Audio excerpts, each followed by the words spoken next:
Assalamu alaikum wa rahmatullahi ta'ala wa barakatuh.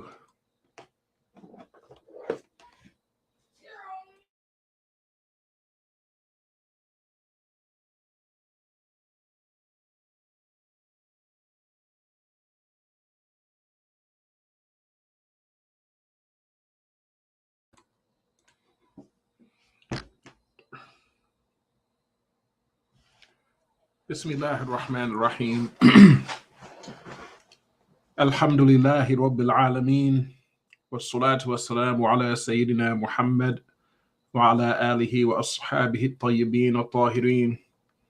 I ask Allah to grant us sincere intentions. Ameen.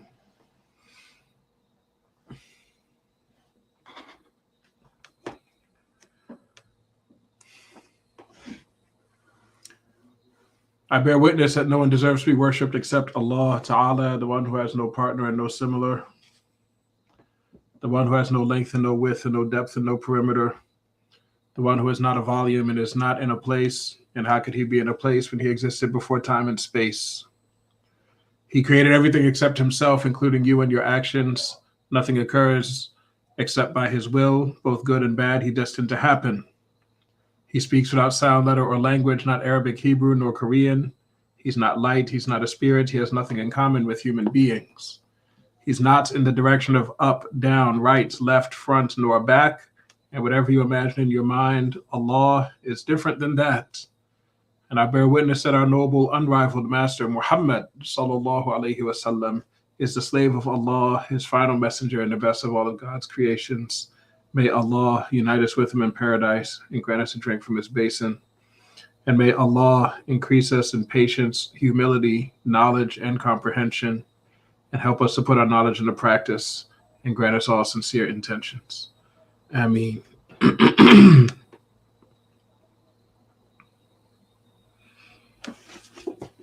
We're continuing in the book, The Straight Path, As-Siratul Mustaqim, by the great scholar Abdullah al-Harari. May Allah have mercy on him. Ameen. We've made it to page number 155. Page number 155. Page number 155. We're in the section of the book that is discussing this. We're still in sort of a large section of the book that's dealing with the general topic that some of the ayahs of the Quran are what we call muhkamat, which means it's very clear what they mean. And some of the ayahs of the Quran are what we call mutashabihat, which means that the wording of the ayah supports more than one potential interpretation. And the main point of what we're saying here is that some of the interpretations that a person might reach, some of these interpretations must be rejected because they would contradict other parts of the Quran. Okay, and that's what's meant in the ayah, which mentions that the ayahs are of these two types, muhkamat and mutashabihat. This ayah also specifies that the muhkamat, the clear ayahs, they are the foundation. Okay, so the way to understand the mutashabihat ayahs is to refer them to the muhkamat ayahs, refer them to the clear ayahs, and make sure that whatever interpretation a scholar would make, he makes sure that it is in compliance with and that is consistent with the clear ayahs. And we talked about some examples. We talked about the ayahs that mention the word ruh, which means soul. And we explained that this does not mean that Allah is a soul, and this does not mean that the soul of Isa alayhi salam or the soul of Adam alayhi salam somehow is like a part of Allah, which is something that some people might think, but rather it means that the soul of Isa and the soul of Adam alayhi salam are souls that have a particular status to Allah, but it does not mean that Allah himself is a soul or is attributed with a soul. And we've been talking for several classes now about the ayah Ar-Rahmanu ala al-Arsh istawa, which some people might think means that Allah sits on the throne, or that he rose over the throne, or that he's settled on the throne, or something to that effect. And we've been saying how those meanings are impossible to be correct because they contradict clear ayahs like Laysa kamithlihi shay. Okay, and we've been talking about, how you have two different ways to approach this kind of ayah. One way, which was the way employed by the majority of the Salaf. One way is to simply say, I believe it. It has a meaning that befits Allah. And you don't specify what that befitting meaning is. Okay, but in your heart, you reject the meanings that do not befit. So you know it does not mean that Allah sits or rose above or is settled. Okay, you know that. But you just don't say what the meaning actually is. The majority of the Salaf walked that particular path. But there is another path you can walk, the path that was walked by the minority of the Salaf, but the majority of those who came after the Salaf. This path is the path of actually suggesting a meaning that works. Okay, a meaning that is supported by the wording of the ayah and is consistent with everything else in the deen, consistent with the other ayahs, consistent with the hadith, etc. This path is a path that many scholars take, and we've mentioned that for this ayah, Ar-Rahmanu ala al-Arsh istawa, that one of the ways you can understand this word istawa is that it means to dominate or subjugate. Okay, and we talked last class about proofs for why this meaning actually is very appropriate. We talked about objections that a likener, like a Wahhabi, for example, objections that they might bring up to this interpretation and how we respond to those examples. And that pretty much brings us up to where we are now on page 155. Page 155. In the middle of the page, it says, Al-Qushayri, may Allah have mercy upon him, said. So now we're going back to another quote from Imam Al-Qushayri on this subject. He said, a bunch of rascals showed up, talking about likeners. And these rascals he's referring to are not unlike the Wahhabis that showed up in our times. But there were, periodically people pop up and have these beliefs where they interpret the attributes of Allah subhanahu wa ta'ala. They interpret them in ways that necessitate a similarity between Allah and the creation. Of course, we as Sunnis, we do not believe that Allah has any similarity to the creation. We reject any such interpretation. But every now and then these people pop up. And in our times, it's the Wahhabis that are the ones who do this. He said a bunch of rascals showed up that had it not been for their infecting the lay people with what rushes to their imaginations, I would not have stained this book with their mention. So Imam al-Qushayri said, these likeners, they're so low, they're so filthy in terms of their aqidah, that he would not have tainted his book by even mentioning these people. Okay, because these people are the lowest of people. Okay, but he had a reason for mentioning them in his book. What was his reason?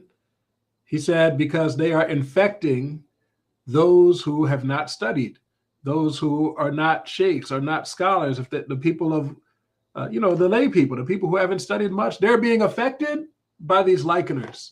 So he feels that he has an obligation to warn the people from them. So that's why he mentioned them in his book. If not for that sense that the people needed to be protected from them, he would never have even bothered to mention them. He said, they say, we take by the apparent meaning, and we take the verses that suggest resemblance and the hadiths that give the illusion of Allah having an organ according to the apparent meaning.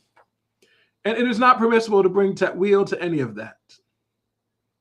Okay, this is what the likeners in his time said, and it's basically the same thing that the likeners of our time say. By the way, these likeners, they don't have continuous chains like from that time to this time. Okay, this is something, this fitna of likening Allah to the creation is something that pops up every now and then the scholars of the time squash it and it goes away. And then, a few centuries later, it'll pop up again, and the scholars of that time will squash it, and it'll go away. That's what happened when Ibn Taymiyyah popped up talking this mess. He started likening Allah to the creation, and his student, Ibn Qayyim al-Jawziyah, also likened Allah to the creation. But shortly after that, the fitna of Ibn Taymiyyah was stomped out. And then we went many centuries without hearing any of this nonsense until Muhammad ibn Abdul Wahhab came along, found some of Ibn Taymiyyah's books, and brought back the sayings of Ibn Taymiyyah. Okay, I don't want you to think just because there were likeners in Imam al-Qushayri's time, and there are also likeners in our time, I don't want you to think that the likeners are sort of like one group that's been here all along. No, that's not the case. The likeners of our time, the Wahhabis, they don't have any chains that go back further than Muhammad ibn Abdul Wahhab himself. Okay, it's the furthest that any of their chains in Aqidah can go. Okay, other than that, it comes from books and things that they found from the past, not teacher-student chains. Anyway, these likeners, what did they used to say? They used to say any ayah or hadith that seems to suggest that Allah has organs, he says, we believe these ayahs and hadith literally. He says we take the apparent meaning, meaning the literal meaning. They say it's not permissible to make a ta'wil. This is what the likeners say. Imam al-Qushayri continues. He says, they are holding fast to the saying of the exalted, وَمَا يَعْلَمُ تَأْوِيلَهُ إِلَّا اللَّهُ, which means no one knows its ta'wil except Allah. So Imam al-Qushayri is bringing up an important point here. He's saying the reason why these likeners claim that it's forbidden to make ta'wil of these ayahs, meaning the reason why they claim that it's forbidden to understand the ayahs in any way other than the literal meaning is because it says, وَمَا يَعْلَمُ تَأْوِيلَهُ إِلَّا اللَّهُ, which means no one knows its ta'wil except Allah. So they point to this ayah and they say that means that there's no human who knows its ta'wil. Therefore, the lot of the human is to just take it literally.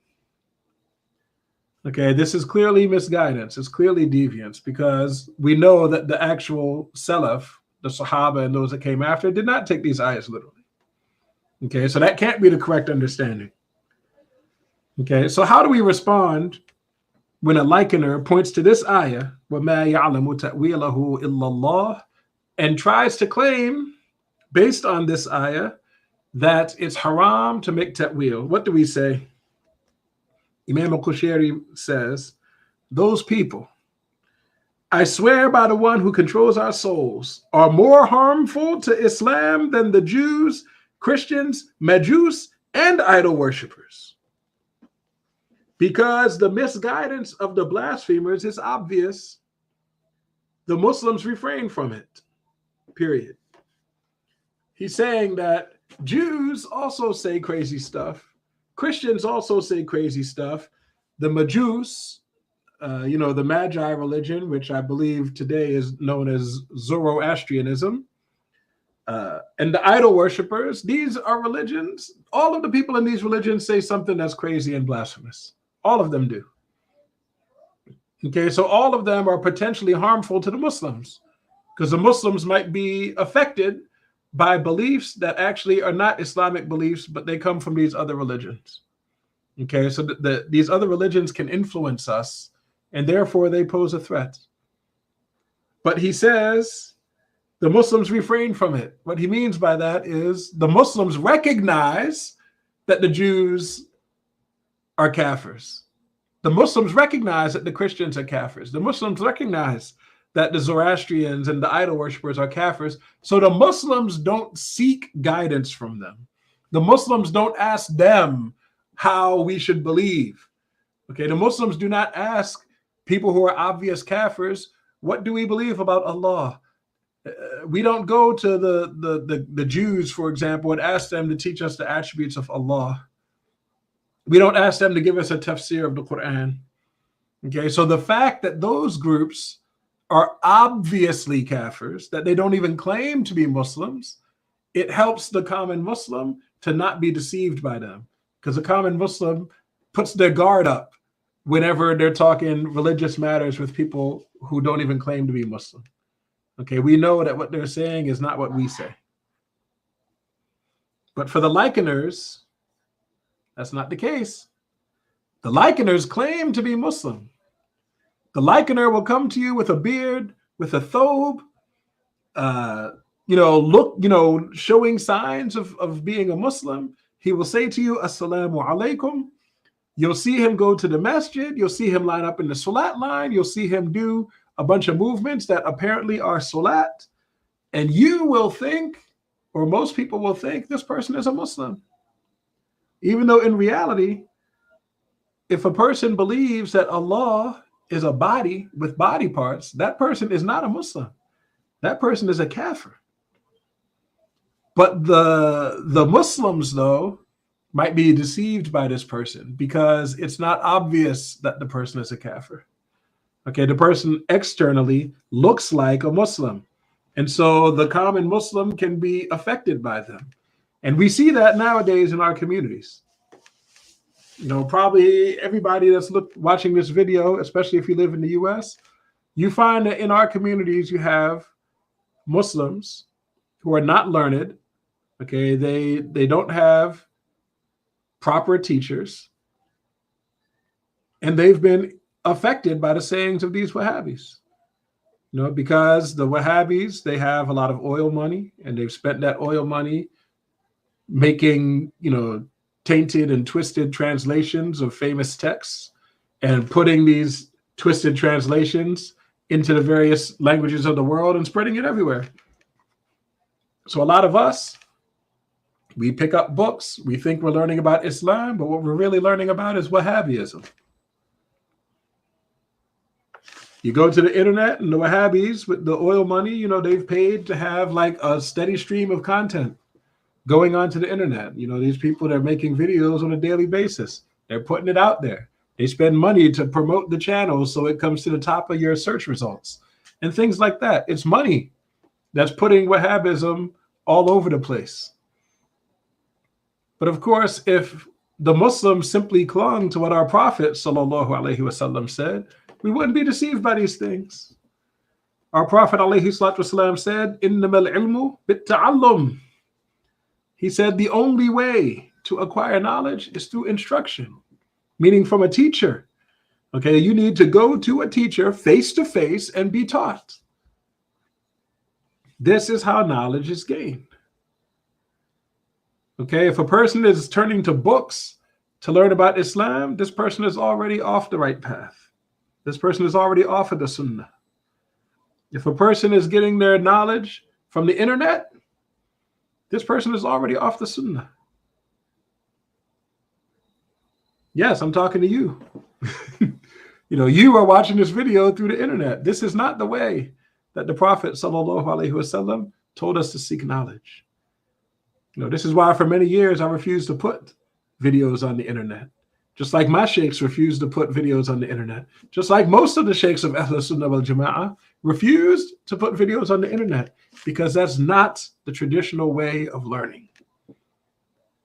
Most of us only reluctantly started to put videos on the internet recently in the last few years, because by not putting videos on the internet, it's as if we surrendered the internet to the people of misguidance, the people who are not traditional, the people who are not Ahl Sunnah wal Jama'ah. They didn't have any qualms about making videos and putting websites and putting stuff on the internet. They didn't have any qualms about it. Why? Because they themselves did not acquire knowledge by going to a teacher face-to-face, who went to a teacher face-to-face, who went to a teacher face-to-face with chains that go back to the Prophet ﷺ. Because they don't have chains, they figured chains must not be important. They figured it's okay to spread what they call knowledge by books and websites and things like that. So that's what they did. But the actual Sunnis, the traditional Sunnis, that's not our method. MashaAllah. We need to take the time the effort to go and learn from whomever is qualified to teach us in our areas. Wherever you live, you find a qualified teacher in that area and you go to that person, male or female, and ask that person to teach you. Learn as much as you can from that person. And then once you've learned everything that person can teach you, seek someone else who can teach you. Maybe this other person will also be in your town, or maybe you're going to have to travel to study. Okay, this is how it was always done. And this is how it should continue to be done. But in the meantime, in order to combat the fitna that the internet is being used primarily to spread misguidance, in order to help combat this fitna, we decided to put proper teachings on the internet. So I'm not telling you to stop watching these videos, okay? Because for some of you, this is the only access you have to Ahl Sunnah, depending on where you live. And so if that's the case, then obviously continue watching. But all of us should be making every effort to try to sit with our teachers face to face. Okay, this is the way it should be done. This is the way it's always been done. Insha'Allah ta'ala. Anyway, the point Imam al-Qushayri was saying is that the lay people are being deceived by these likeners because they dress and act like Muslims, but whereas the speech of the Muslim is good speech, the speech of these likeners is poison. So it's affecting us. He said, these people approached the layman through an avenue by which the weak would be deluded.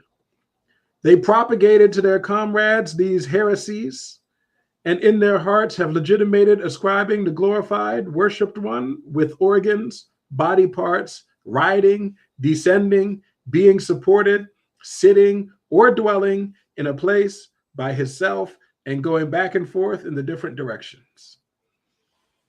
So he's saying this is the danger they pose to the people, that they approach them in a way that the people's guard is down. The people will listen to what they say, and instead of saying something that will help the person be successful on the day of judgment, what do these devils do? They say to the people things that are kufr, things that are blasphemy, things that if you believe it, you won't even be a Muslim anymore. You won't even be a Muslim anymore. Things like what? Like saying Allah has organs. Don't these people come and say to you, Allah has eyes and hands? This is one of the things they emphasize. They say that Allah descends in the last third of the night. This is one of the things they emphasize. Okay, they say Allah sits on the throne or rose above it or is established on it. These are things they emphasize. Okay, they're really trying hard to get the lay person to accept into his heart that Allah is like us, that he is a body in a place and a location and a direction, that he has spatial limits and volume, etc. This is the danger that they pose. And it's among the biggest dangers in the whole world, because the one who believes it is not a Muslim. And the one who dies out of Islam, there's no hope for this person. There's no hope for the person who is accountable and died as a kafir. Imam al-Qushayri continues, he said, whoever hearkened to their apparent meanings, physical matters rushed to his imagination. He's saying whoever actually listened to these people when they are, giving these ayahs and hadith in literal ways, like translating it, for example, into English with the literal translation.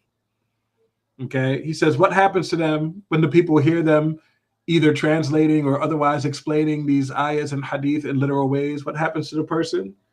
It says physical matters rush to the imagination. The lay person, when they hear these things, what will they imagine in their mind? They'll imagine that Allah is something physical, tangible, like a body. And this is not the description of Allah subhanahu wa ta'ala. Allah said about himself, Laysa kamithlihi shay, that there's not a single thing with a single similarity of any kind to him. Okay? And this universe is made up of bodies of all types. Bodies that you can grab with your hand, like a table or a piece of paper or a human being. Bodies that you cannot grab with your hand, like air and like angels and like the soul. Okay? Bodies that are huge, like stars and planets. Bodies that are small, like atoms. Things so small we can't even see them. But there are bodies all over the place. They're all over the place. If Allah were a body, he would have trillions upon trillions upon trillions of similars.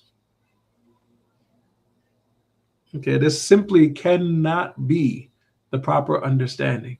You cannot believe Laysa kamithlihi shay and also believe that Allah is a body. Now, of course, if you talk to these likeners, they'll say to you, no, we don't believe Allah is a body. They will tell you, whoever says Allah is a body is a kafir. Some of them will even tell it to you straight up like that. They say, no. They say, we believe Allah has a literal hand and it has no similarity to any other hand. Okay? They're saying words, but the words are just talk. Okay? These words are just talk. Well,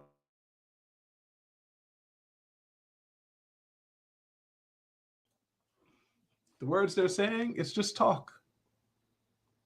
Okay, it's just talk. They say out of one side of their mouth that it's a literal hand, meaning a body part. And then they say out the other side of their mouth, but it's not like other hands. Well, the other hands are body parts. You can't say it is a body part and then say it's not a body part. You can't say that. Doesn't make any sense. You're contradicting yourself. Okay, and that's what they don't get. It's almost like they don't understand that belief is something in your heart. It's as if they think belief is just words that you say. But Allah subhanahu wa ta'ala criticized in the Quran those people who say they believe with their tongues, but they don't believe in their hearts.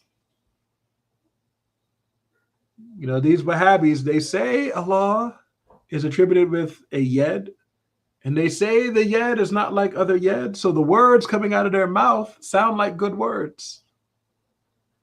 Okay? But then when you dig deeper, they say this yed is literal. They say it must mean a hand. Some of them will even point to their own hand like this when they say it. They say Allah has a hand, and they point to their own hand, so you know exactly what they mean. They use the word literal. So they're actually talking about a body part. And so when they say it's not like other hands, it almost doesn't have any meaning when they say that. It's like they're saying Allah is attributed with body parts without being attributed with body parts. Like it's nonsensical. It doesn't make any sense. And if you ask them, what do you believe? They will say, I believe Allah has a hand. And if you were to ask them, what about the hand? Do you believe that it means, something figurative, like power, for example? They will say, no. They will say it's a literal hand. Okay, but then if you ask them, do you believe it's similar to the creation? They will say, no, it's not similar to the creation. But then you say to them, but the literal meaning of hand is a body part, and body parts are similar to the creation. So you can't believe both. You can't believe that Allah is attributed with the literal hand and believe that Allah has no similarity to the creation. It contradicts. They will say, this is what we believe. They think it's just words that you say, that they think it doesn't have to make sense, and they think that you don't even have to believe it as long as you say it. If you ask them, for example, what do you mean when you say hand? They don't have an explanation. They don't know what they mean. They won't say. They won't explain. They just say, it's a literal hand. It's a literal hand. We say, well, what do you mean? You know, they just say it's a literal hand. They think the iman is just a sentence that you say, and as long as you say it, you believe. But if I ask them what's actually in your heart, I'm not asking you what's in the Quran. What is actually in your heart? What do you actually believe the yad of Allah is? They're going to say it's a literal hand, and they won't go further than that. If you ask, do you think it has a shape? Do you think it is a body? Do you think any of those kind of things? You know, they won't know how to answer. To them, it's just words. It's empty. It doesn't have a meaning. It's just something you say. But to the believer, this iman is something we have in our heart. It's not just words that we say. We have an actual belief. You understand? We have an actual belief. MashaAllah. Where are we? It says, whoever hearkened to their apparent meanings, physical matters rush to their mind, to their imagination. Then he would believe shameful matters. Okay, the one who accepts these literal meanings from the Wahhabis, what happens? Physical understandings come to his mind. And then he will what? He will believe shameful things, meaning he'll believe that Allah is similar to the creation. He'll believe that Allah has a how, a modality. And this is something that Muslims don't believe. And he says, and the current would sweep him away without him realizing. Meaning this person would be like someone who got caught in a tsunami, you know, just got, boom, hit with a wave of water and carried away. Okay, that person is going to be, he was in one place, a place of safety. Now he's in a completely different place and he's not safe. Okay, this is what would happen to such a person, except in this case, the person won't realize it. If you get hit with a tsunami, like a real tsunami, you'll realize it. Okay, but this person, he won't realize it, but it's as if he's been hit by a tsunami. Here, where it says without him realizing, this is the end of the quotation from Imam al-Qushayri. So Shaykh Abdullah, the author of the book, continues. He says, it became clear that the saying of whoever says ta'wil is not permissible is a mistake and a sign of ignorance, disproven by the saying of the Prophet sallallahu alaihi wasallam about Ibn Abbas radiyallahu anhuma, Allahumma allimhu al-hikmata wa ta'wil al-kitab, which means, oh Allah, teach him the wisdom, that is the sunnah, and the ta'wil of the book. This hadith of the Prophet sallallahu alaihi wasallam shows that the ta'wil is something that humans can know. How do we know? Because our Prophet sallallahu alaihi wasallam made dua that Allah teach Ibn Abbas the ta'wil of the book. So if the ta'wil were something that only Allah knows, that cannot be known to the creation, then our Prophet sallallahu alaihi wasallam would not have made that dua, because it would be as if he's saying, oh Allah, make yourself a liar. If it were true that if the true meaning of the ayah وَمَا يَعْلَمُ تَأْوِيلَهُ إِلَّا اللَّهُ were that the ta'wil of the Quran is something that only Allah knows, then for any human to know it would be a contradiction to the Quran. It would make the Quran false. And so our Prophet sallallahu alaihi wasallam would never ask Allah to do something that would make the Quran false. Okay, Allah is clear of something like that. So it's very obvious. The simple fact that our Prophet sallallahu alaihi wasallam made this dua is proof that the ta'wil can be known to the human beings. And that's aside from the fact, we're on page 157. That's aside from the fact that our Prophet sallallahu alaihi wasallam himself would have known the ta'wil of the book. Otherwise, we would have to believe, therefore, that our Prophet sallallahu alaihi wasallam taught the Quran and invited everybody to believe the Quran, but that he himself didn't even know what it meant. That he's calling people to something he doesn't understand and that those people can't understand. Okay, this is madness. So we all know that the ta'wil of the book is something that can be known. Okay, and it's already been mentioned earlier in the chapter that Ibn Abbas, radiallahu anhuma, what did he say?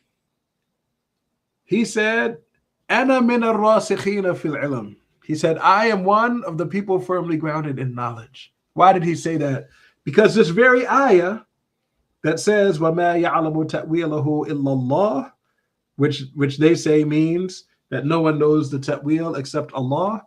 This very same ayah continues and says, وَالرَّاسِخُونَ فِي الْعِلْمِ. Okay, it's possible to read this ayah, وَمَا يَعْلَمُ تَأْوِيلَهُ إِلَّا اللَّهُ وَالرَّاسِخُونَ فِي الْعِلْمِ, which means no one knows its ta'wil except Allah and those who are firmly grounded in knowledge. Okay, this is clearly the right way to understand the ayah, because our Prophet sallallahu alaihi wasallam made this dua for Allah to teach Ibn Abbas the ta'wil. And Ibn Abbas, who is known to make ta'wils, said about himself that he's one of the people firmly grounded in knowledge. Okay, so this is the proper understanding. Okay, it doesn't mean that no human can make a ta'wil. Okay, rather it is, as we said several lessons ago, that there are some ayahs in the Quran where the ta'wil of it is known only to Allah. And this would be things like knowing when the day of judgment will come. Okay, the ta'wil of these ayahs, only Allah knows it. And it's because such ayahs exist where only Allah knows the ta'wil of it, meaning the specific ta'wil. Like, we understand it to a degree. We know the day of judgment is coming. We have an idea of what it's going to be like, but we don't know the specific time when it's going to happen. And we don't know all the details of what it'll be like. So we don't know the detailed ta'wil, but we have enough understanding that we can invite people to be Muslims and to believe it. But the specific ta'wil is known only to Allah. Because there are some ayahs like that, it's permissible for us to recite this ayah, وَمَا يَعْلَمُ تَأْوِيلَهُ إِلَّا اللَّهُ, and stop here, with the meaning that no one knows its ta'wil except Allah. Because there are ayahs like that. But those aren't the ayahs we're talking about in this chapter. In this chapter, we're talking about ayahs pertaining to the attributes of Allah. These ayahs can be understood by humans, and they can even be explained by humans with a ta'wil. And it's these ayahs where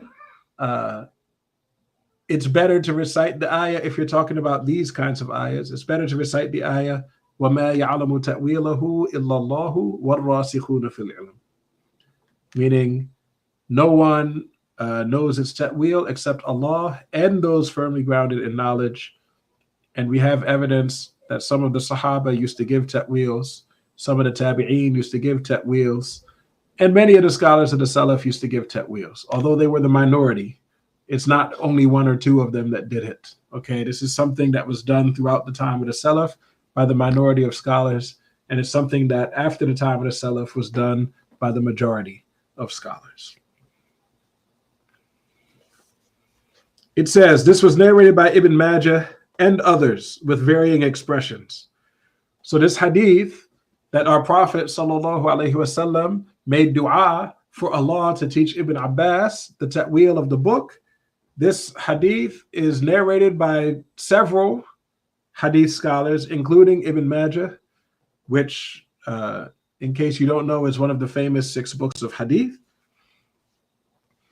But the specific wording of the hadith is different between, one person's narration of it and other people's narration of it. He says the beginning of this narration is in Al-Bukhari. Okay, so even in Sahih al-Bukhari, this dua is mentioned.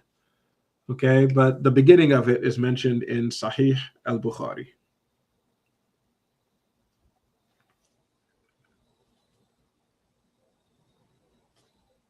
And then it says, Hafiz ibn al-Jawzi, the Hafiz ibn al-Jawzi, who was a big scholar of the Hanbali school from Ahl Sunnah wal Jama'ah, He said in his book Al-Majalis, and there is no doubt that Allah answered this supplication of the Messenger sallallahu alaihi wasallam. Okay, so Ibn Jawzi said there's no doubt whatsoever that Allah did teach Ibn Abbas radiallahu anhuma wisdom and the ta'wil of the book. So for sure the ta'wil can be known by the humans. And so for sure the likeners are incorrect when they claim Allah is the only one that can know it. It says he was very stringent against and disparaging of those who prevent ta'wil. Who's this he they're talking about? They're talking about the Hafiz, Ibn Jawzi. Okay, Ibn Jawzi, who was a big scholar of the Hanbali madhab, and he was Ahl Sunnah wal Jama'ah in Aqidah, meaning he agreed with the Ash'aris and the Maturidis. It says he was very hard against the people who tried to claim that ta'wil is not permissible. It says, and he spoke about that at length. So whoever wants additional certainty, then let him refer to that book. Okay, so if you go back and look at his book, Al-Majalis, you will see the extent to which he talks about this subject to confirm that ta'wil is something that's permissible, okay, permissible to scholars, that is. As for the rest of us, we pass on the ta'wils that the scholars made. We don't make our own ta'wils. MashaAllah. So the Wahhabis, after confirming that the meaning of the ayah, Ar-Rahmanu ala al-Arsh istawa, that it does not mean that Allah is in a place or a direction. Okay, that if you want, you could suggest the meaning that it means to dominate the throne or subjugate the throne. After you demonstrate that that particular ta'wil actually makes sense and is supported by ayahs of the Quran and supported by the Arabic language, after you deal with him and establish that it is permissible to make ta'wil and that our Prophet sallallahu alaihi wasallam even made dua for some of us to make ta'wil, the next thing or another thing they might try to throw at you to try to disrupt your aqidah is they'll throw this ayah at you. يَخَافُونَ رَبَّهُم مِّن فَوْقِهِمْ. It says the meaning of the saying of the exalted, يَخَافُونَ رَبَّهُم مِّن فَوْقِهِمْ, which translates literally as they fear their Lord from above them, is the highness of subjugation, not the highness of place or direction. Okay, this ayah, they might throw this ayah at you and try to say this ayah says Allah is above you because it uses the word fawqihim. It says min fawqihim. Okay, so that to them they would try to say this means Allah is above you.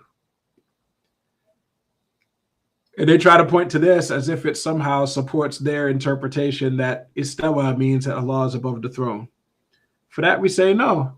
The aboveness that's mentioned in this ayah is not an aboveness of place. It doesn't mean Allah is in a place above them. Rather, it means Allah is above them in status, in authority, above them in the sense that Allah controls them. Allah subjugated them. It's not an aboveness of place. Okay, it's not a physical aboveness. It's an aboveness of status. That's why it says here, meaning it is not the highness of place and direction.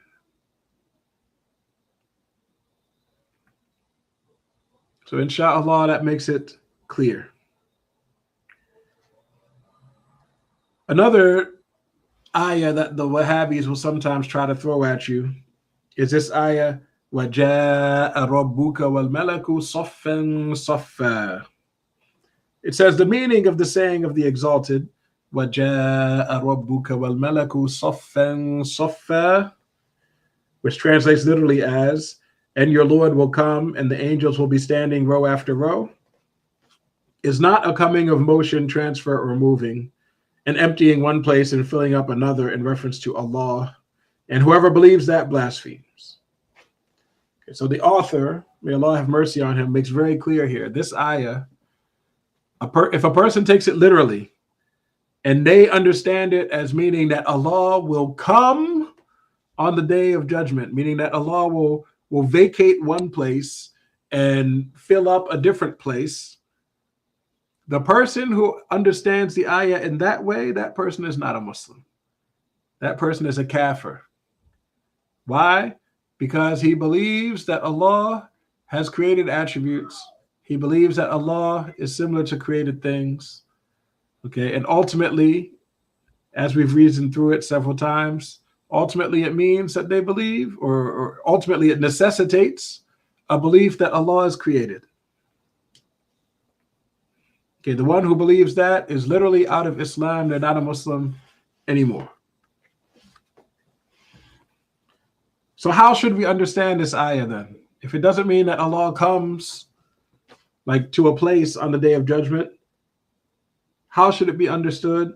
It says, Allah the Exalted created motion and stillness and everything else that is an attribute of the created things. Okay, Allah is the creator of motion and the creator of stillness. So neither motion nor stillness apply to him. Okay, Allah has no similarity to the created things. And the created things, okay, the created bodies are either in motion or they're still. And Allah is not similar to that type or the other type. Allah is not similar to things in motion, and Allah is not similar to things that are at rest. So therefore, this means Allah is not in a place. Because things that are in motion, what are they doing? They're going from place to place. And things that are at rest, what are they doing? They're filling one place and not moving from it. But Allah subhanahu wa ta'ala is not like either of those types. He's not filling one place and staying still, nor is he moving from place to place to place. Okay, rather, Allah does not fill spaces. Allah does not fill places. Okay, that's irrational because Allah existed when there were no places and there were no spaces. Allah is the one who created those things. So before he created spaces, before he created places, he existed without being in a place. And he does not change because he's eternal. So after he created the spaces, he continued to exist without a place. It says, therefore, Allah would not be attributed with motion or stillness. So here the author, may Allah have mercy on him, gave a quick summary of why it can't possibly mean that Allah comes.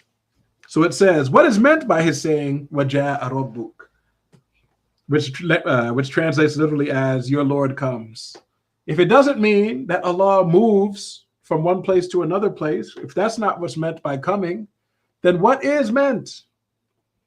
It says, what's meant by it is the order of your Lord comes, meaning a trace of his power. Okay, in the Arabic language and also in the English language, sometimes you might say something, you might craft a sentence where you link the verb to a certain subject, even though the subject is not the one that did that verb. You know, the example I usually give is by saying that, you know, King so-and-so built this palace. You know, you say the king built the palace, but we all know that in reality, the king did not do the building. The king was not the one out there, you know, doing the labor of literally building the palace. So why do we say the king built the palace? Because the king ordered for the palace to be built. You see? So the verb of building the palace can be linked to the king, but not with a literal linkage. Not that the king literally did the building, but rather it's a figurative linkage. Okay, it's being attributed, this act of building is being attributed to the king because the king ordered it to happen. Similarly, in Arabic, you know, verbs can be linked to a subject in the sentence, and the relation of those two words is not a literal relationship, but rather the verb is linked to the subject via a non-literal linkage. So when we see this ayah, وَجَاءَ رَبُّكَ, literally it means your Lord comes. But it's not a literal linkage. It's not that your Lord is the one that does the coming. It's that your Lord is the one that ordered something to come. And what is it that comes on that day? It's the traces of Allah's power. On that day, on the day of judgment, many like really, really like frightening, amazing, like colossal, gigantic things, terrifying things, awesome things are going to happen. Things that haven't happened at all in the entire history of this world up until that day. It's going to happen on that day, on the day of judgment. And when we see those things, we will see a show of Allah's power. When those things happen, we will know how perfect the power of Allah is. We will know that Allah is able to do all things, and we will be frightened. Okay? That's what's going to come on that day. All right? The traces of Allah's power will show up, meaning the impact of Allah's power is going to happen. A showing of his power is going to happen on that day, and the angels will be in rows. This is how this ayah should be understood. Continuing, it says, it is confirmed from Imam Ahmad that he said about his saying, exalted is he, وَجَاءَ رَبُّكَ, which translates literally as your Lord comes, that it means his power came. This is related by Al-Bayhaqi in his book, Manaqibu Ahmad, and it was already mentioned. So this particular ta'wil, that the ayah, وَجَاءَ رَبُّكَ, does not mean that your Lord comes. Rather, it means that the power of your Lord comes, which we should understand as meaning that like a show of Allah's power comes. That is how the ayah should be understood. And among those who gave this particular ta'wil of that ayah is none other than the great Imam Ahmad ibn Hanbal, the founder of the Hanbali madhab, the very person these Wahhabis claim to follow. These Wahhabis say they're Hanbali in fiqh and aqidah.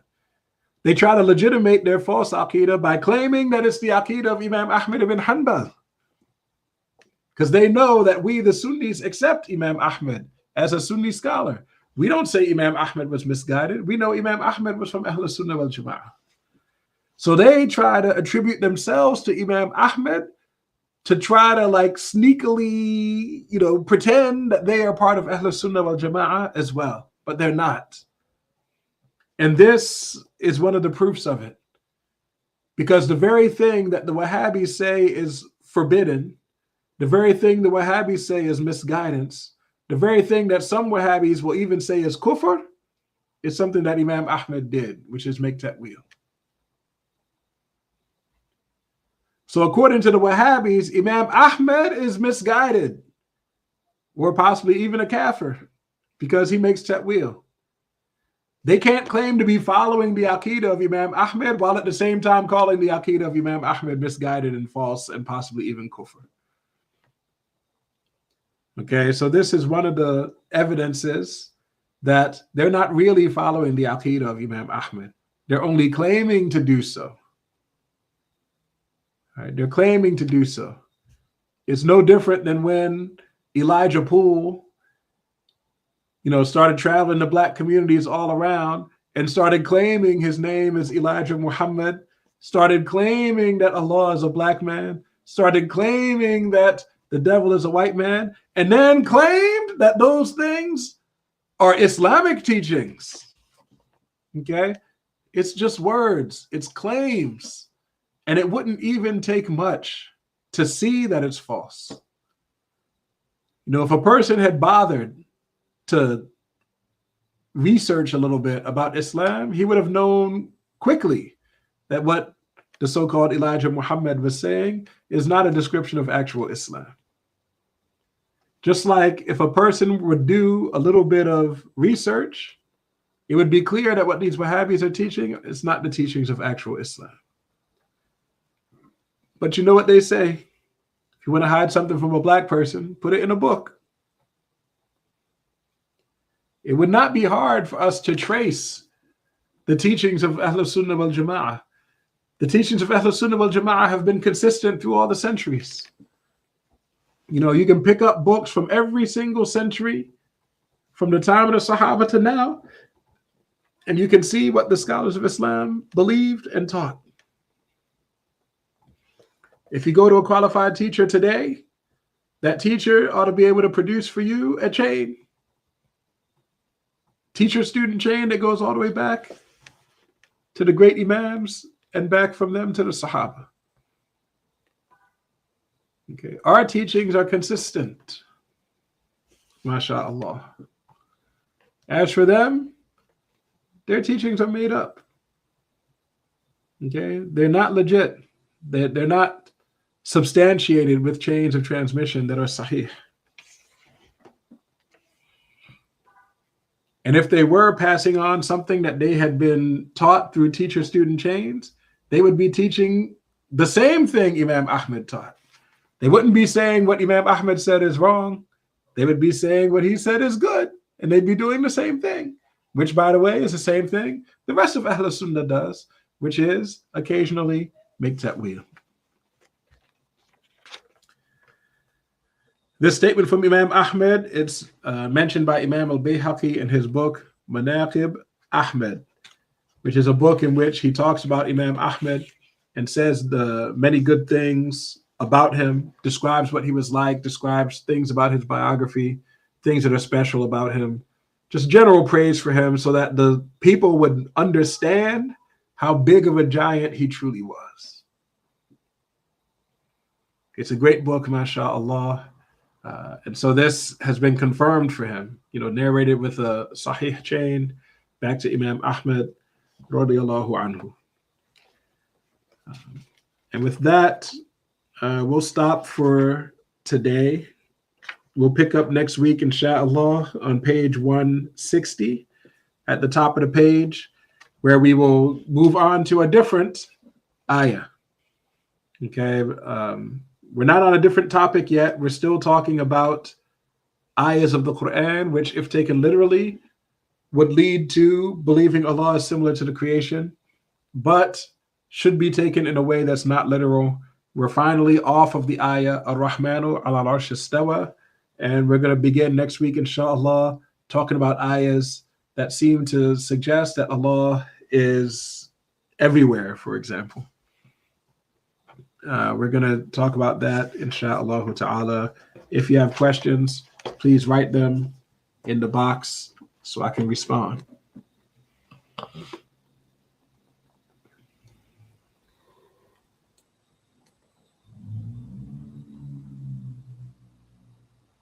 Wa alaikum assalam wa rahmatullah to all those who salamed me. May Allah bless you all.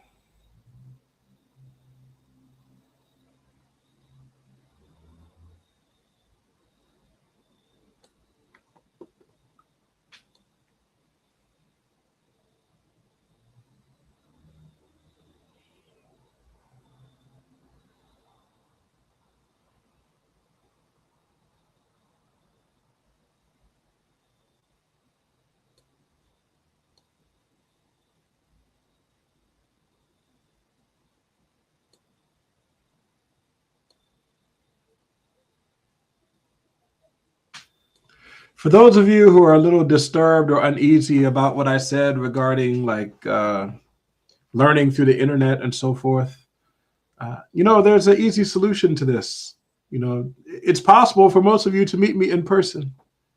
We have seminars, we have, summits.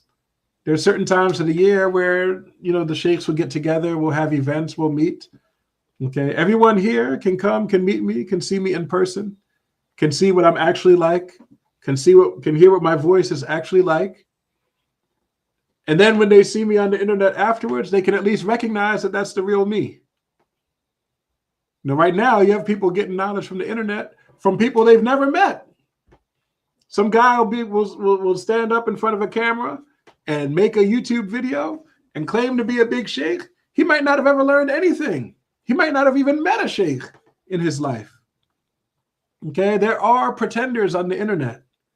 And there are people who will pretend to be people they're not. Someone might get up and say, oh, I am Sheikh so-and-so, and really he's impersonating somebody else. He's not the real Shaykh so-and-so. The internet has a lot of charlatans on it, a lot of shady people on the internet. But if you meet a person in real life, you know what his face is like, you know what his voice is like. And then later, if you see on videos and so forth that this person, you can confirm that is the person I met, well, that helps. It makes things easier. At least in that case, what you learn from the videos will count as talaqi.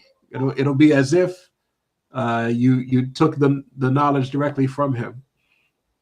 But clearly it won't be the same as taking it face-to-face in person, because face-to-face in person, you can ask questions.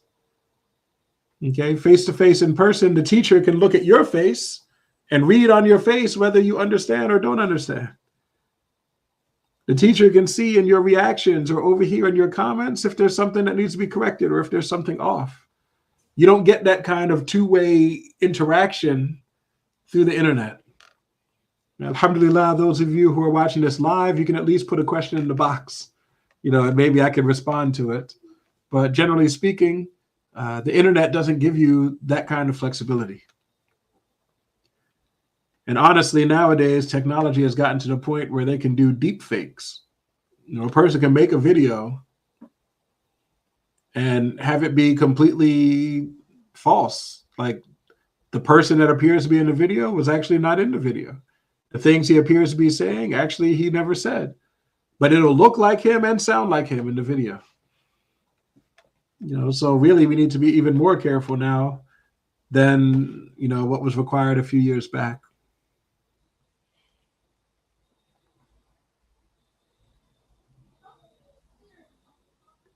But my strong advice, my really, really, really strong advice to all of us is to try to study. Find a teacher and study with that teacher. Study as much as you can. And we need more people to go overseas and study so that they can come back and teach. One thing that's actually a very good system is, like, say you have 3 kids, you get whichever one of your kids is, likely to be successful in studying Islam. So, you want someone who's smart, but someone who also sees the value of Islamic knowledge. You send that child overseas to study. And you let that child come back and teach. And the other 2 children support him. The other 2, they will work and get jobs, perhaps go to college, whatever. They will have their careers. And with the money that's earned by the other 2 children, they can, support the third one, the one who dedicated his life to getting knowledge and teaching. Okay, that student doesn't need to have an elaborate lifestyle. Okay, two siblings will be enough to support that person, inshallah ta'ala. If everyone did something like this, then we'd have a lot of students studying, and then we'd have a lot of teachers coming back, and everything would be clear, inshallah.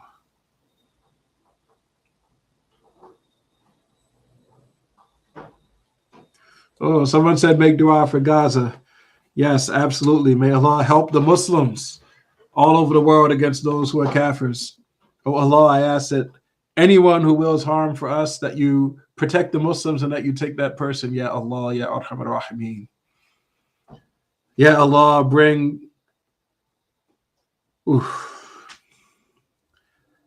Ya Allah, bring resolution to this situation in Palestine.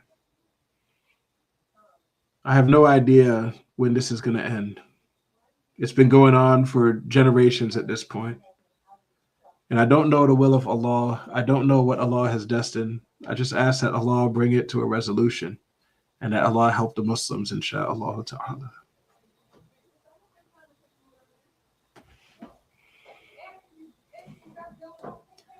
And may Allah help those who are suffering. The people of Gaza are suffering for real. There might even be Muslims like inside of the so-called Israel or in the West Bank who also are suffering right now as a result of this. So ask Allah to increase the reward of those Muslims, to grant them patience, to grant them strength, insha'Allah ta'ala, and to help them come out on the other side stronger. Ameen.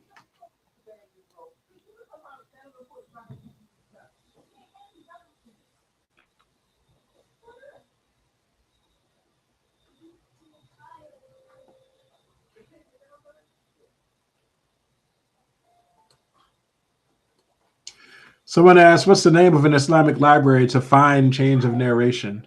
Okay, you don't go to the library to get chains of narration. Okay, although, I mean, there are some chains that are written in books. Okay, you can find some. But what you want is for your teacher to give you a chain. Okay, for example, when I was studying overseas, I would learn a book. And when I completed the book, the teacher would tell me my chain. The teacher would say, I read this book, and received this explanation from Shaykh so-and-so. And he read it and received it from so-and-so, from so-and-so, from so-and-so. And I'd have the chain back to the person who actually wrote the book, to the author of that book. I would be given the chain by the teacher I learned it from. And so then when I pass it on, I just add my name. I say to them, I learned it from this Shaykh. And then I say the rest of the chain that I was given. That's how I connect myself to the author of the book.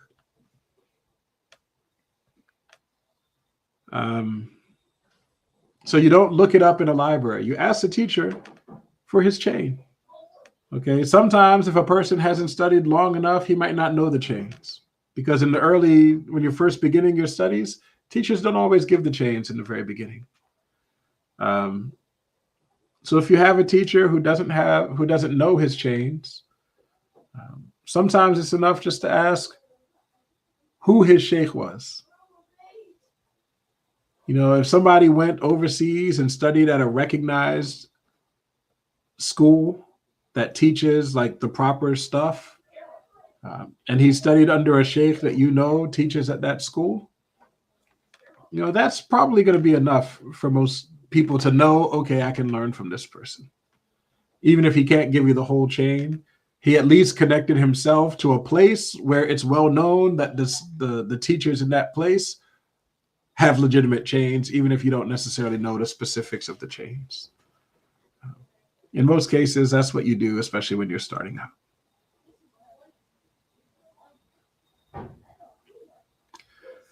Someone said, what about Muslims who claim to be Sunni that studied under W.D. Muhammad? These people, I mean, in the end, I don't pass judgment on whole groups of people. Okay, you judge individual people based on what those individual people said and did. We don't see their heart, so we can't judge their belief. Okay, we judge them based on what they say and based on what they do. So if a person walks in here and he claims Allah literally sits in a place, I am going to consider that person a kafir. And it's not going to matter to me if he identifies as Wahhabi or doesn't identify as Wahhabi. It's not going to matter to me if he identifies as Muslim or doesn't identify as Muslim. It's not going to matter to me if he says he's Hanbali or says he's not Hanbali, or if he says he's Shafi'i or says he's some other madhab or whatever. What he says about himself isn't going to matter. If I heard him speak kufr, I'm going to judge him to be a kafir. I'm going to judge that he left Islam because blasphemy came out of his mouth. Similarly, if I see him doing something that only a kafir would do, like if I see him wearing a cross around his neck and kissing it from time to time, while I'm talking to him, he picks up his cross and he kisses it. Okay, I'm going to judge that person to be a kafir. I don't care if he says he's a Muslim. Okay, Muslims don't do that. You got it? Okay, I judge a person based on what I have seen him or her do or heard him or her say. But I'm not going to judge an entire organization full of people that I've never met. Okay, we have some Warith Deen folks here in Baltimore. I've spoken to some of them. I have not heard kufr from them. Okay, this doesn't, I mean, who knows? Perhaps one day I will. But until I actually hear kufr from them, I'm going to believe that they're Muslims. Okay? I see them making salat. They've said the shahadas. I have no reason to think otherwise of them. And this is an important lesson to keep in mind because some people belong to a group and they don't even have the same beliefs as the other people in that group. There are people who go to the Wahhabi masjid, they pray there all the time, and they don't even believe what Wahhabis believe. So let's not declare everybody that goes to Masjid X to be some kind of kafir just because some of the people there are kafirs. No, if you're going to judge a person, you have to judge individual people based on what you have seen or heard from them. Or in some cases, if you have two trustworthy witnesses who both testified that they witnessed the same blasphemy from that person, then you can judge that person to be a blasphemer based on witnesses. But I would never call somebody a kafir just based off of what organization they associate themselves with. Unless it's something obvious, like if he's like a priest at the Vatican or something, well then, yeah, I'm going to call him a kafir because he's a priest.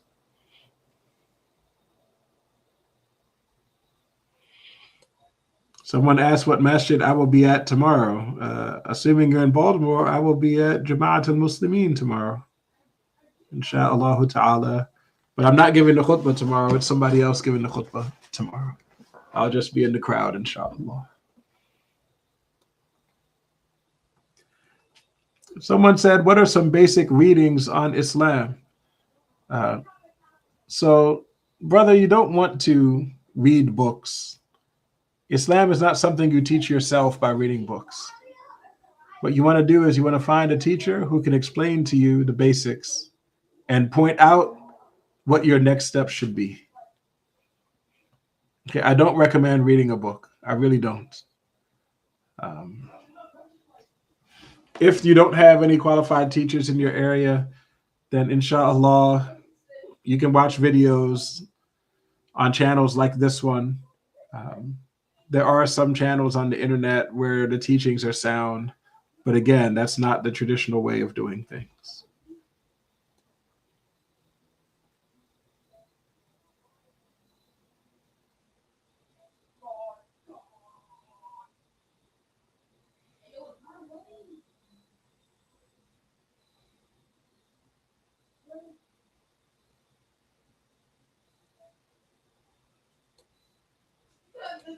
Someone said, is there a masjid in Baltimore where they can see me at? Yeah, I mean, I teach at several masjids here in town. So, for example, on Friday nights and on Saturday afternoons, I teach at Masjid al-Haq. On Saturday mornings and on Monday nights, I teach at Jama'at al-Muslimin. I also give Jumu'ah at both of those masjids, depending on the week. So, I mean, if you go to either of those places, you'll see me, inshallah. As for making the actual salats, I basically make salat at whatever place is closest to me when the salat time comes. So sometimes I'm at one, sometimes I'm at another, mashallah.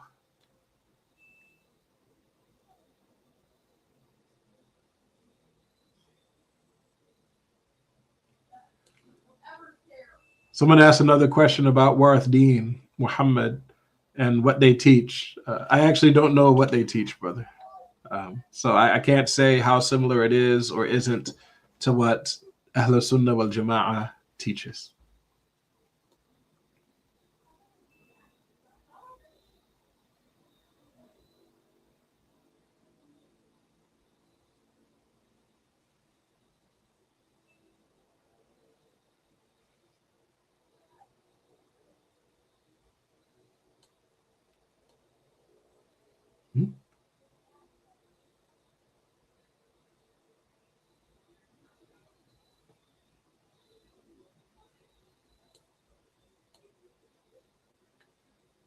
MashaAllah, there's a lot of comments.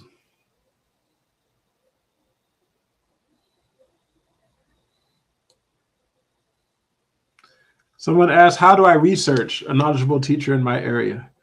Well, what you want to do is you want to go to the different masjids and find out who the teacher is in the masjid and ask that teacher some very direct questions. Where did you study? Who were your sheikhs? Who were their sheikhs? Find out that information. There's some things that you can avoid right away.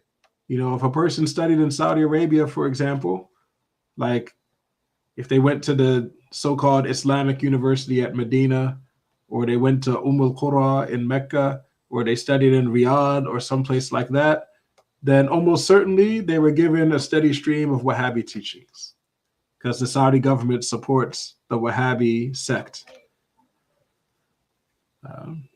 So such a person, is very likely to be part of that sect. If you see someone that studied at, for example, a school that's well known and well respected among the Sunnis, like say Darul Mustafa in Tarim, Yemen, or they studied, for example, in, I don't know, Syria, Lebanon, Egypt, Morocco, Mauritania, Sudan, Pakistan, Turkey.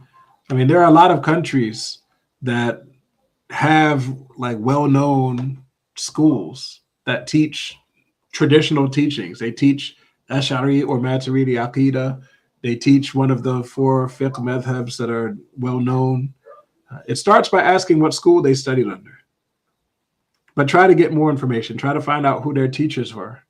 And then you look into those people. See what you can. Go to a different masjid. Find out who's teaching there. Find out his background. Make sure they studied and practice a madhab. Okay, it's a big warning sign if someone is not following a madhab, or if they claim to follow all the madhabs. Okay, these are warning signs. You can also ask, their opinion of certain people. Ask, for example, what they think of Ibn Taymiyyah. Ask what they think of Sufis. Ask what they think of, visiting graves. Something like that, to see how they answer. The Wahhabis will say visiting graves is haram, or they might even say it's shirk. The Wahhabis have no good things to say about Sufis. The Wahhabis have nothing but praise for Ibn Taymiyyah. These kind of questions will help you see what kind of person you're dealing with.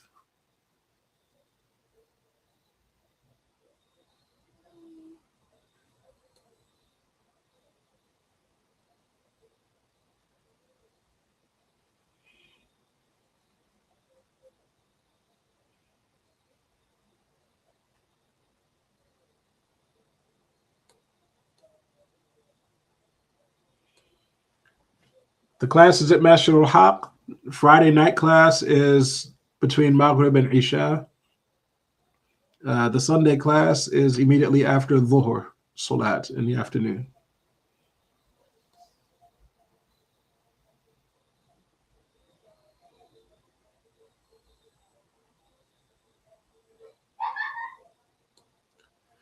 Someone suggested you ask the person, where is Allah, to see their answer.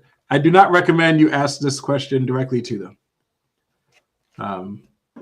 Because where is a question that really should not be asked about Allah. So for you to ask that question is already kind of like crossing a line in a way. So I wouldn't ask that particular question. I would sort of dance around the subject a little bit. But yeah, someone said if they claim they only follow Quran and Sunnah, then that's also a warning sign. Okay, because real Muslims, traditionally, we follow Quran and Sunnah as it has been explained by the qualified scholars, meaning we follow madhabs. Madhabs are explanations of how to follow Quran and Sunnah. If someone claims they're following Quran and Sunnah, but claims they don't follow the scholars, then no, that person is making up his own religion.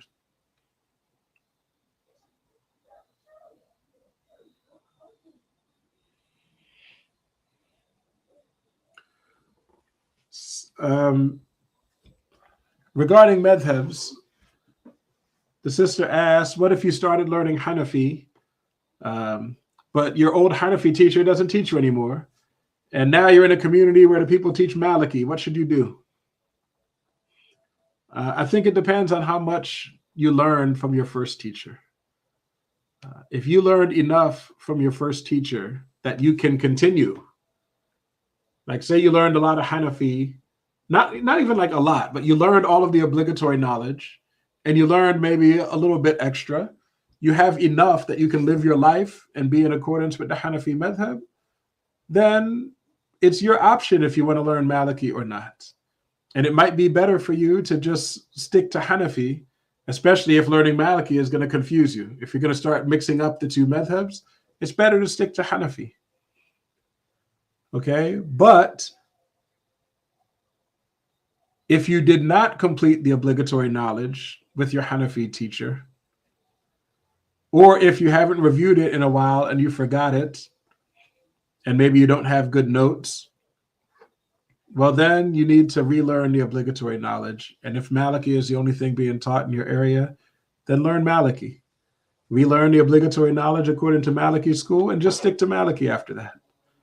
Okay, it's invaluable to have someone you can ask questions to.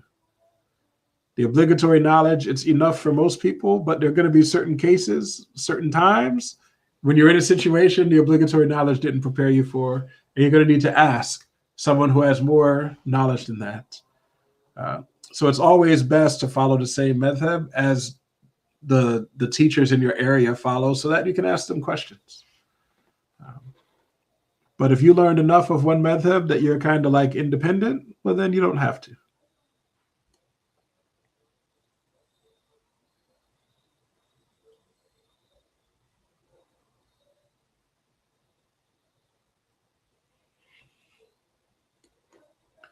MashaAllah. So the Friday night class at Master al-Haq, we're doing the Metan of Abi Shuja, which is a beginner's text in Shafi'i fiqh. And on Saturday afternoon, we're doing my book, The Seven Hadith, which is a book of obligatory knowledge. If you want to come to Jama'at al-Muslimin, which is on York Road, on Monday nights, we're doing the Aqidah of Imam al-Tahawi, as well as the beginning of guidance by Imam al-Ghazali. And on Saturday mornings, we have like several classes in a row. We have like a Saturday school where we do Quran and Arabic language and obligatory knowledge. The Monday night class at York Road is at 7:30. The Saturday morning class at York Road is at 9:30 a.m. Inshallah.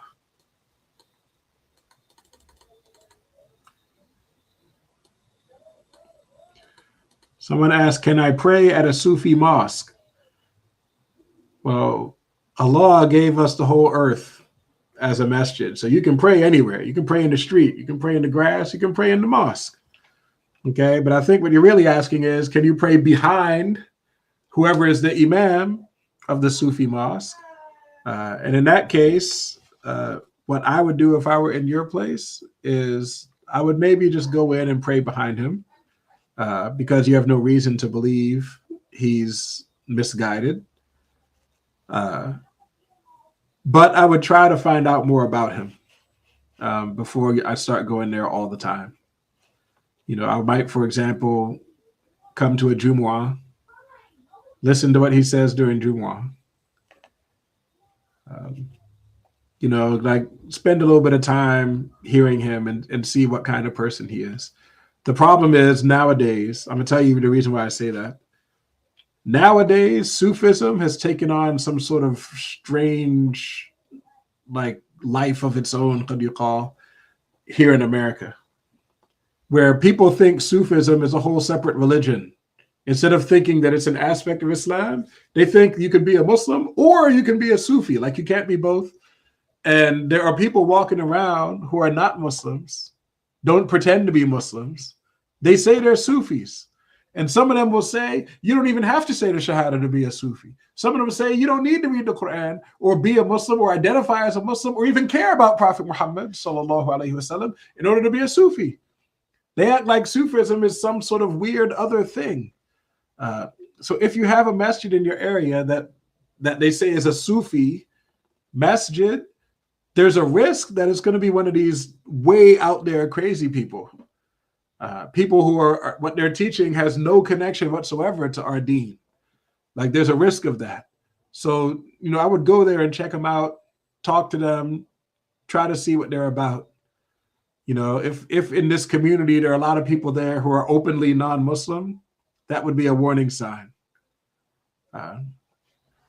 If the person doesn't make salat, that would be a warning sign. If the person claims that Allah is everywhere, that would be a warning sign. If the person claims Allah is in you, that would be a warning sign. If the person claims you don't have to follow the Sharia, that would be a warning sign. But inshallah, a lot of these things get more clear once you've learned the obligatory knowledge. If you have the obligatory knowledge, that will it'll help you to distinguish between who knows what they're talking about and who doesn't, inshallah ta'ala. So, if you haven't, for example, the book I was teaching before this book, it's called The 7 Hadith. If you haven't watched the videos of the 7 Hadith, then, I think that would be one that you can start with, inshallah, if you haven't taken it yet.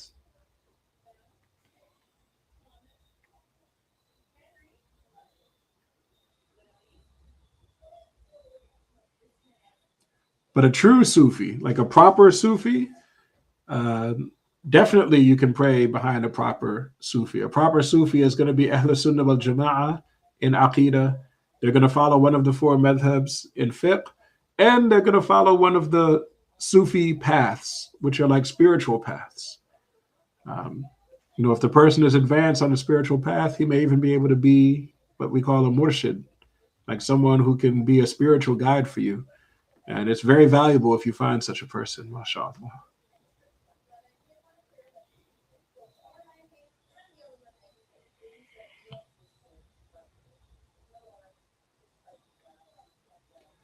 Someone asked, what country is best to go to and learn Shafi'i fiqh?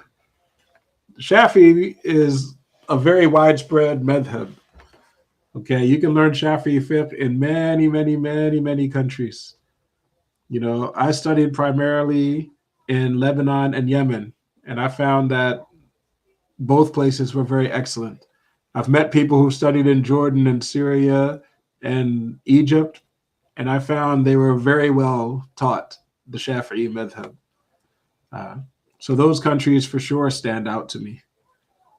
But those wouldn't be the only places where you can study Shafi'i fiqh, but those places I know are good.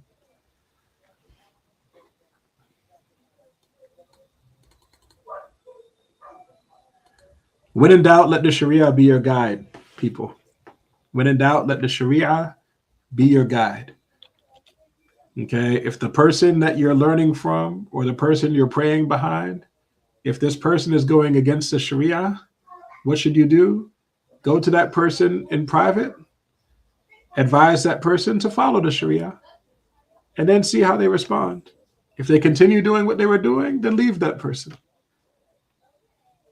Just leave him, because he's not trying to adhere to the Sharia. However, if the person thanks you and he changes his behavior and he tries to stick to the Sharia, then don't leave him.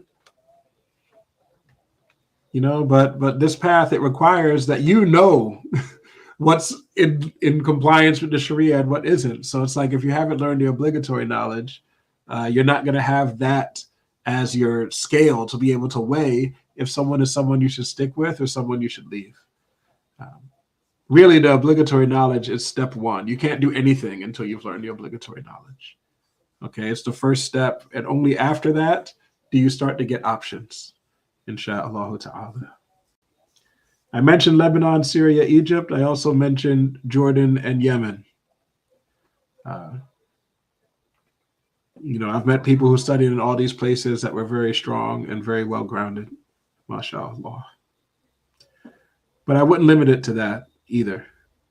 There are people who studied in Somalia or Ethiopia or Kenya, and they learned Shafi'i fiqh. It's just, I haven't dealt with so many such people, so I don't know what the schools are like. But like when I was in Yemen, there were a lot of people from those countries studying in Yemen. And then they go back to those countries to teach. So I would imagine that you can find good teachers there and just about everywhere. The Muwatta is a great book to have. If you just want to buy money and buy some of the important books of Islamic history, the Muwatta is a great book to buy. But the Muwatta is not a book that a beginner would study. Okay, a person would study many years of Maliki fiqh before they study the Muwatta. And if you're a hadith student, you can always take the Muwatta and memorize it, but it'll be time before you get the explanations of it and so on and so forth.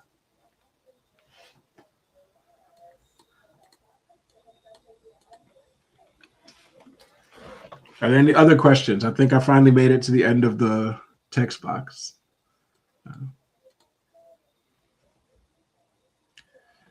If a person wants to learn Shafi'i fiqh, here's what you do. You find a teacher. You ask that person to teach you. Okay, he will teach you from whichever books he studied. Okay, because his teacher taught him certain books. And so the chains that he has are for particular texts. Okay, he will teach you what he was taught. Okay, and then he will, after that book, if you keep studying, he'll teach you another book he was taught, and then another book he was taught, until he gets to a point where he has nothing left to teach you. Then if you want to keep learning, you go to another teacher, who can teach you more. Okay, but don't try to impose on the teacher what book. Don't go there and say, Shaykh Yahya said, take this book, so I need you to teach me this book. No, let the teacher determine what he will teach you. And it needs to be based on what he is qualified to teach, which means he should be teaching you books that he himself studied.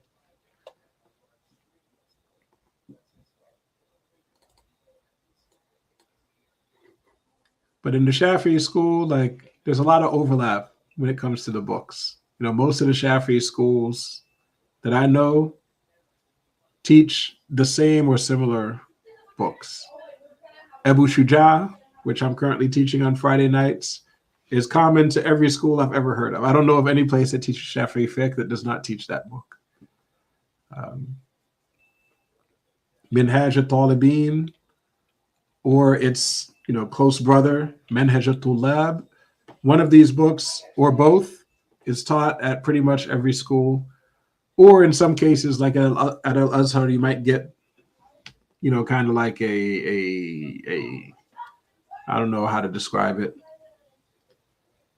You might get one of those books slightly changed, because that's how they do things at Al-Azhar.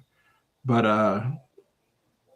those texts are like texts that are pretty much common to all the Shafi'i schools. Other than that, you do get some differences. Some schools teach reliance of the traveler and other schools don't. Some schools teach a zubed and other schools don't. Some schools teach Safina to Nejah, the ship of safety. I forget how Imam Amin, how they translated the title for him. But, some schools teach that book and other schools don't. They don't all have the exact same sequence of books, but usually there are a couple of books that are kind of common to every school.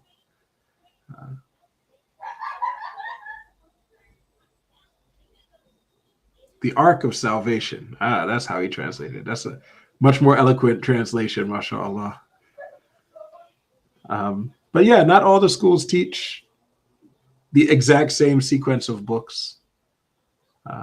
But, the Shafi'i fiqh is the Shafi'i fiqh. You're going to get it regardless of which books you study, as long as they're from legitimate scholars of the past, you'll be fine. So, let your teacher decide what he wants to teach you, and he will decide what comes next and what comes next based on what he knows and based on what he sees in you. Barakallahu feekum. I need to go now. Let's say La ilaha illallah, La ilaha illallah, La ilaha illallah, La ilaha illallah. Allahumma salli ala Sayyidina Muhammad wa ala alihi wa sahbihi wa sallim. Allahumma salli ala Sayyidina Muhammad wa ala alihi wa sahbihi wa sallim. Allahumma salli ala Sayyidina Muhammad وعلى آله وصحبه وسلم. رب اغفر لي وللمؤمنين والمؤمنات. رب اغفر لي وللمؤمنين والمؤمنات. رب اغفر لي وللمؤمنين والمؤمنات. Barakallahu feekum. See you next week, 7:30, insha'Allah ta'ala. May Allah bless all of you and keep you safe and make your affairs easy. Assalamu alaikum wa rahmatullahi ta'ala wa barakatuh.